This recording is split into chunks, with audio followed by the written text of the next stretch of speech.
Hello and welcome to this week's edition of Tell 'em Steve Dave with me, Brian Quinn, Walt Flanagan. Hey. And we don't have Brian Johnson yet, but we do have a very special guest. It's the next best thing. I might even say a slight upgrade. I warned you not to do this. And usually I'm a backer, right? Yeah. Usually I would have been like, yeah, let's do this. But I just got a feeling with no Brian, you're already asking people to listen to something that's not the original deal. This might be a deal breaker. Well, we're going to find out. I mean, when I walked into the store and saw him, my first thought was instant dismissal of his involvement in it. I was like, oh, it's nice to see him. I haven't seen him in a while.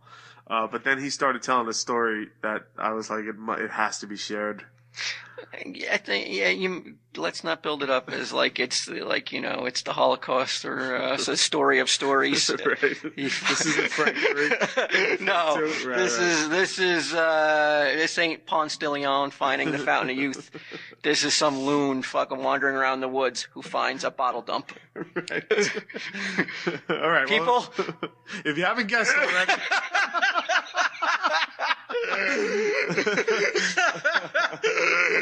Oh, please welcome your friend and mine, Git'em Steve Dave. Howdy, everybody. Tell us why Q demanded that you stick around and tell your story of. I guess because he was so fascinated with, how I happen to be in the woods digging up old bottles. Well, the story goes, because sometimes I love you. And we have a very good relationship, don't we, buddy? Yeah. Like, despite what people think. But, usually it takes you talking, 10 or 11 words before I latch on to the fact that you're speaking. I'm like, oh, I gotta focus on what he's saying for a second. It's my problem, it's not yours. So I'm sitting here and I'm getting ready for the show, and you start saying something about a bottle dump, and you found a bunch of bottles in the woods, and you were constructing something to get bottles, which you'll tell everybody in a second, but then it clicked to me where I was just like, wait a second. How the fuck did this guy find a bunch of bottles in the woods? Now, a bottle dump, I picture hundreds of thousands of bottles? Sometimes, yeah. A lot of it's covered up in dirt. So. Sometimes, yeah. What do you mean sometimes? The I'm dirt guessing there's covers it and then uncovers it at times? Yeah, I'm guessing there's bigger ones than the ones I find. We're just concerned about the one you found. There's one. There's one. How many bottles would you think is at this bottle dump? Thousands is easy. Thousands. Could you imagine people are listening going like, we're going to listen to someone you found bottle dump? If it was me, I could have turned it off. Okay. Hold on one second, but I'm sure this sounds like something that would be on Ming and Mike, though. Well, we'll see what we can do with it. Well, you know what? We're on Twitter at BriWaltQ, so I'm sure the opinions will come back to us. All right. So you're wandering around the woods near your house. Yep. I assume? Yeah. Why are you out in the woods wandering around? I was actually walking along a rail line. There's a rail line that runs right near my house. Why are you wandering around a rail line? A rail line that doesn't work anymore, right? No, it's still for okay. cargo. CSX runs on it. But I was mostly walking along looking for, the old insulators. That they used to use on the poles for the telegraph wires and such. Because they're actually worth money on... Okay. At the flea market and such like that. You live a post-apocalyptic lifestyle. Without being in a post-apocalyptic world. Okay. You're scrounging for shit. It's amazing. Yeah. Okay, did you find any of those things? I found a couple. They're all broken, so there's nothing good. And how old are those? I don't know, because the ones I found were all broken, so I just threw them down. But generally, how old? Turn of the century, I would say. What are they worth if you find one that's not broken? I don't even know. I would probably bring it to the flea market and ask somebody how much it's worth. But it's worth if it's. Well, you obviously thought it was worth something, or else why are you wasting your time wandering around looking for them? I'm walking, so I'm getting exercise, which is good. So it's not costing me anything to go walk. Right. Trust me, I could afford to lose some weight. You're right. Okay. Yeah. Okay, and you found. And when you stumble upon this bottle dump, are you like, or are you just like? It's just more oh, okay, some cool bottles here. Let me see if I can find something cool. How big is it? How many bottles are there? I'd say a couple thousand at least. It's a pretty big area. Now, and there's other secluded. Stuff it's pretty secluded, but like I said, it's right off the railroad tracks. Back in the day, the 50s? This one's from the 50s. Now, people would be like, I have these bottles. Let me take it up to the old crick and throw it in this hole. Pretty much, yeah. It was a legitimate bottle dump. Yeah, it's not just bottles. Bottles are what you find now because the bottles don't break down. Right. But you'll find like old cans are all rusted, right. old car parts, that kind of such. I found 2 almost really good condition New Jersey license plates from 1955. Or 1954. They have the little. We didn't get stickers back then. They actually had little metal pieces that clamped onto your plates. Right. So it's 2 pretty darn good condition New Jersey, and they're matching plates. Right. Okay. So, and like I said, live in the country. When my neighbor dug up his septic tank, we found where they used to burn their trash. So there's all old Coke bottles and Vaseline bottles, that kind of such. I think you might have been right about this, Walt. But I was saying is that I was making a rig to hang a sifter tray from, and that's when I was listening to the podcast when we were talking about the vinyl. A sifter tray. Yeah, it's a wooden box with a metal screen on it. You put dirt, the bottles, dirt, broken glass. How often do you make your way back to the bottle dump? About once a week. No way. Yeah. There's people who don't even see their kids once a month, and you're fucking going to a bottle dump. I get my pants on, spray some bug spray on, get my backpack. What do you mean get your pants on? My camouflage. You have certain pants. You can't. Oh, you go out in camouflage. Could you imagine? My army pants. I could only hope. Now you're gonna sound like the cop who stopped me. He gets shot by a deer hunter one day. I did get stopped by the police walking there one day. So. Of course. Really? What do they want to know? Apparently, they had reports of somebody matching my description who was carrying a sword and a gun. And were you at any point carrying a sword and a gun? The only thing I had on was my machete, and it was in my backpack. So a fucking sword? No, it was a machete. It was about maybe as long as my arm with the handle. Well, why'd you have that on you? Because there's sticker bushes back there, so sometimes you got to cut. And you told the cop, exactly. Excuse me, officer, I'm on my way to the bottle dump. Yeah. I would have threw your ass in jail. I would have been like, I would have ran his info. I would have been like, oh yeah, I would have definitely found a reason. Fucking Arkham Asylum. You saw I lived less than a half mile down the road, had no warrants, and he was asking me some questions about another area of Howell that I had no clue about. I guess he's trying to see if you stumbled. Yeah. I was the guy they were looking for.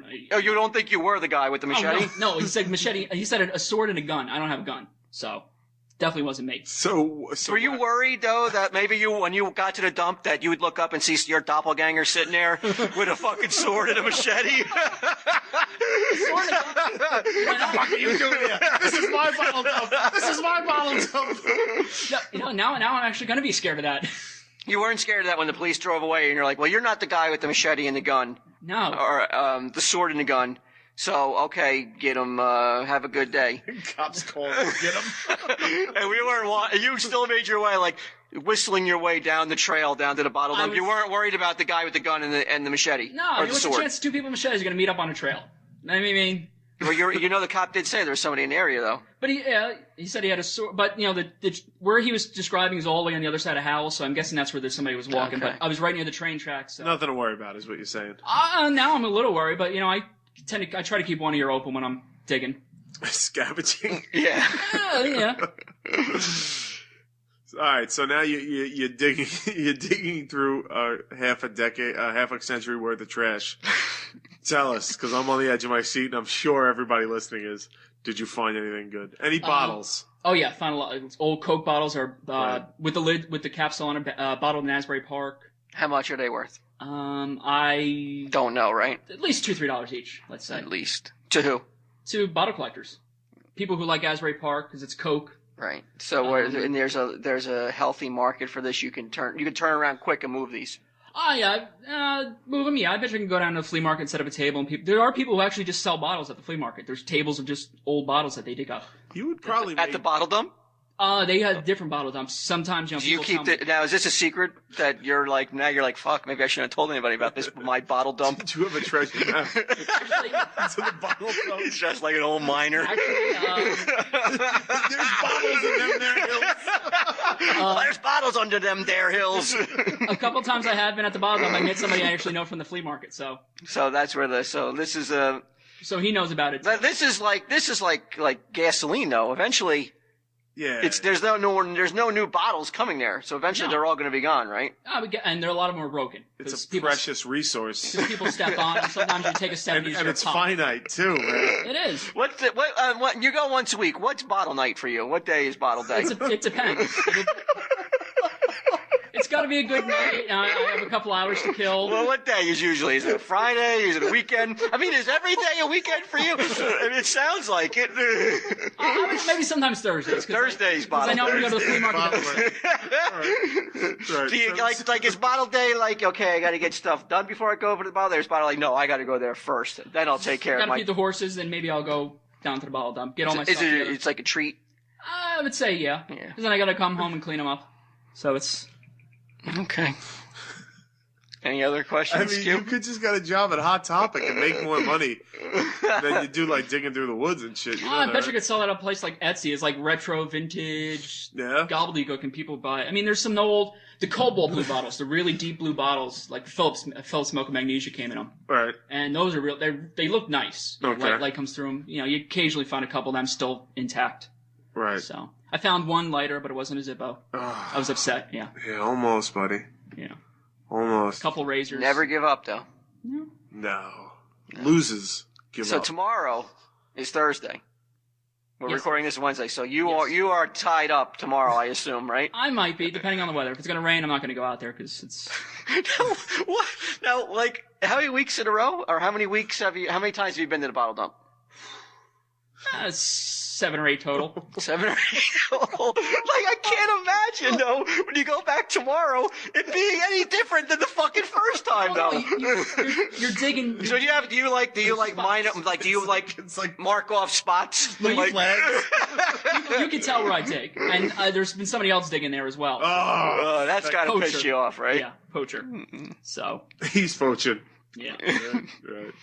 So you're going to, tomorrow morning up with the sunshine, down to the bottle dump. No, I work around the farm for a little bit. Then, when that's all done, I load up my backpack with all my gear. Right. And like I said, I just made a sister box. Doesn't this sound like something you would have did when you were like 12 or 13? You go out with your friends, you go out into the woods, you build a fort. Yes. You do shit like that. You find of like, holy shit, we found a fucking bottle dump.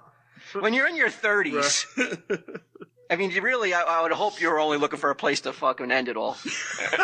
And then you looked over, you saw a glint 100 yards away. You were like, you had the gun and you pulled it out of your mouth and you were like, whoa, what was that? Gold? I was looking for silver? Fuck bottles. I was looking for a tree to put the noose over. How are you still alive? Well, the bottles. Right? The bottles saved them? Yeah. Oh my God. I was looking for a tree to put the noose over. Then all of a sudden, I just spotted a bottle and was like, oh, "There's a meaning for my life." There you go. Wow. So. Wow. But there are people way older than me. There's websites devoted to bottle dumping and how to go through bottle dumps. But bottle dumping is to him what podcasting is to Ming Chen. Like, it's the thing that keeps him going, that just keeps him alive. But you find other stuff. I found marbles, like old marbles from the 50s. A marble dump? No, marbles mixed in with that kind of stuff. Oh, all right. I found a stone figure. It looks almost Oriental or Indianish, and I got to bring it to the flea market.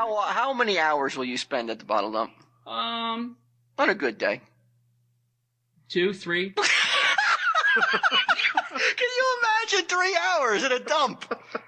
Can you imagine how long that is? Well, I live on Staten Island, so I can imagine 35 years at a dump. I got my iPod in my ear, so I'm listening to 3 hours is insane. What do you listen to? Digging. Sounds of people screaming? No. Well, I usually don't listen to Tell 'em Steve Dave because that comes out on Fridays. Right. So, whatever podcasts are in my queue, some misinformation. Right. Because I'm going Tenderloins.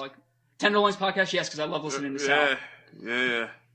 So. You listen to Mike and Ming? Yes, comic. Do you listen to Mike and Ming religiously? If I Sell Comics is released... No. Yeah. Mike and Ming, the morning show. No, I usually... Why? Because I only have you only have so much time. You're digging for shit in a fucking dump. You can't listen to Mike and Ming. You know what? I don't blame you. I mean, if I had a choice... Can I borrow your sifter, buddy? I can only stomach I Saw Comics. That's about as much Ming as I can take. So, I don't